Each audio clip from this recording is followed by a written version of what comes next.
அனைத்து மாணவர்களுக்கும் இனிய காலை வணக்கம். வேதியியலில் அணு அமைப்புங்கிற பாடம் நடத்தி முடிச்சுட்டு மதிப்பீடு பார்த்துட்ருக்கோம். ஃபோர்த் ரோமன் வரைக்கும் நாம் போன வீடியோவில் டிஸ்கஸ் பண்ண 2 மார்க் கொஷின் 7 கொஷின் இருக்கும் லாஸ்ட்டில். அது வரைக்கும் நாம் போன வீடியோவில் பார்த்துருந்தோம். இதனுடைய கண்டினியூ நாம் இப்போ பார்க்கலாம்.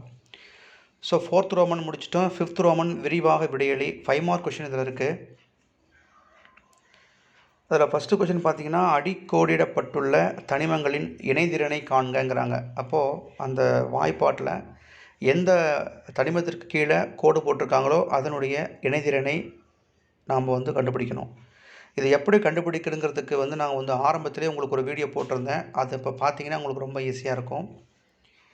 ஃபஸ்ட்டு நம்ம என்ன செய்யலாம்னா, ஃபஸ்ட்டு NaClனா சோடியம் குளோரைடு. இதில் Naங்கிறது சோடியம், அது கீழே கோடு போட்டிருக்காங்க. அப்படின்னா அதனுடைய இணைதிறனை என்ன அப்படின்னா, அது எதனோட சேர்ந்துருக்குன்னு பாருங்கள். Clோட சேர்ந்துருக்கு.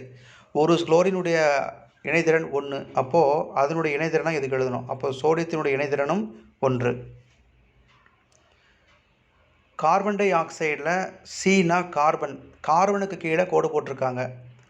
அப்போது அது எதனோட சேர்ந்துருக்கு? 2 ஆக்சிஜன் அணு, 2 ஆக்சிஜன் அணுவோட இணைஞ்சிருக்கு. ஒரு ஆக்சிஜன் அணுக்கு இணைதிறன் 2, 2 ஆக்சிஜன் அணுக்கு இணைதிறன் 4. அப்போ கார்பனுடைய இணைதிறனும் 4. அலுமினியம் பாஸ்பேட், அலுமினியத்துக்கு கீழே கோடு போட்டிருக்காங்க. அலுமினியத்தினுடைய இணைதிறன் 3. பேரியம் நைட்ரேட் ப்ராக்கெட்டில் க்ளோஸ் பண்ணி 2ன்னு போட்டிருக்காங்க.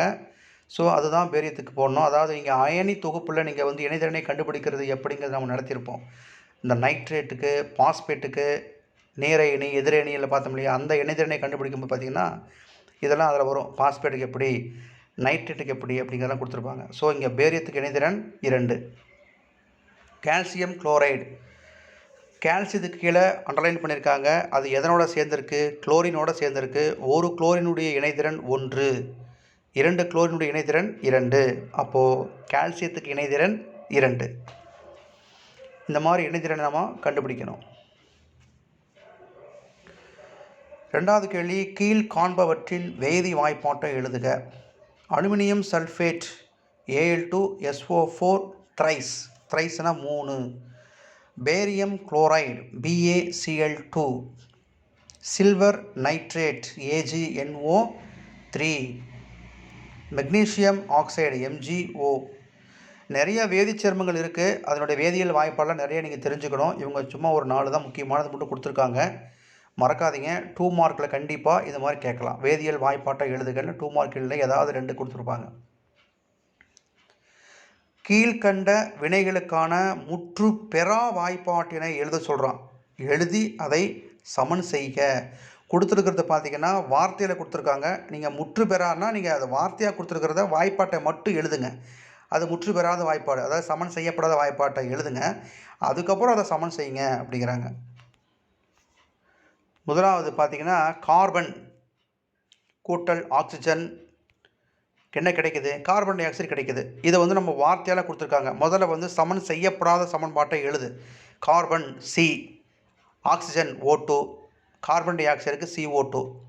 இப்போ வலது பக்கமும் இடது பக்கமும் அணுக்கள் சமமாக இருக்குதாங்கிறத நீங்கள் தனித்தனியாக எழுதணும். கார்பன் ஒரு அணு, ரைட் சைட்லேயும் கார்பன் ஒரு அணு, ஆக்சிஜன் 2 அணுக்கள், ரைட் சைட்லேயும் ஆக்சிஜன் 2 அணுக்கள். அப்போது நம்ம சமன் செய்ய வேண்டிய அவசியமே இல்லை. ஆல்ரெடி சமன் செய்யப்பட்ட சமன்பாடாகவே இருக்குது. C+O2 gives CO2ங்கிறது correct. அடுத்தது பார்த்திங்கன்னா, பாஸ்பரஸ் குளோரின், இது ரெண்டும் சேர்ந்தால் என்ன கிடைக்குதுங்கிறாங்க? Phosphorus பென்டா chloride. இதை ஃபார்முலாவில் எழுதுவோம். பாஸ்பரஸுக்கு P, குளோரினுக்கு Cl2, பாஸ்பரஸ் பென்டா குளோரைடுக்கு PCl5. இது சமன் செய்யப்படவில்லாத சமன்பாடு. இப்போ சமன் செஞ்சுருக்கணும். பாஸ்பரஸுக்கு முன்னாடி 2 போடுங்க, குளோரைனுக்கு முன்னாடி 5, PCl5க்கு முன்னாடி 2. இப்போ அணுக்கள் சமமாக இருக்கும்.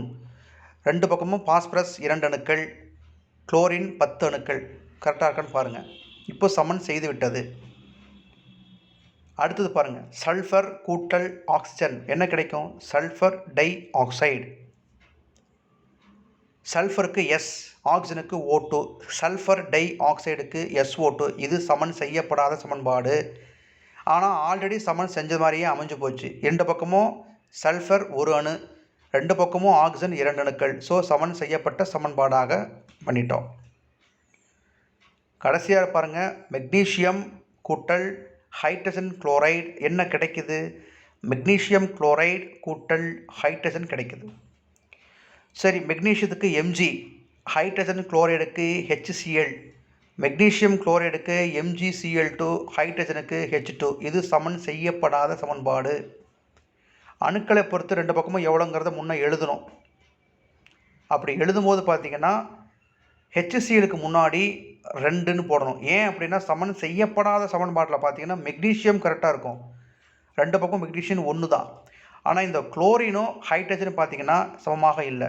இந்த பக்கம் ஒரு ஹைட்ரஜன் அணு, ஒரு குளோரின் அணு, அங்கே 2 ஹைட்ரஜன் அணுக்கள், 2 குளோரின் அணுக்கள். அதனால தான் HClக்கு முன்னாடி ஒரே ஒரு 2 அப்படின்னு போட்டுட்டிங்கன்னா இப்போ 2 பக்கமும் வலதுபுறமும் இடதுபுறமும் அணுக்கள் சமமாக இருக்கும். இது சமன் செய்யப்பட்ட சமன்பாடு.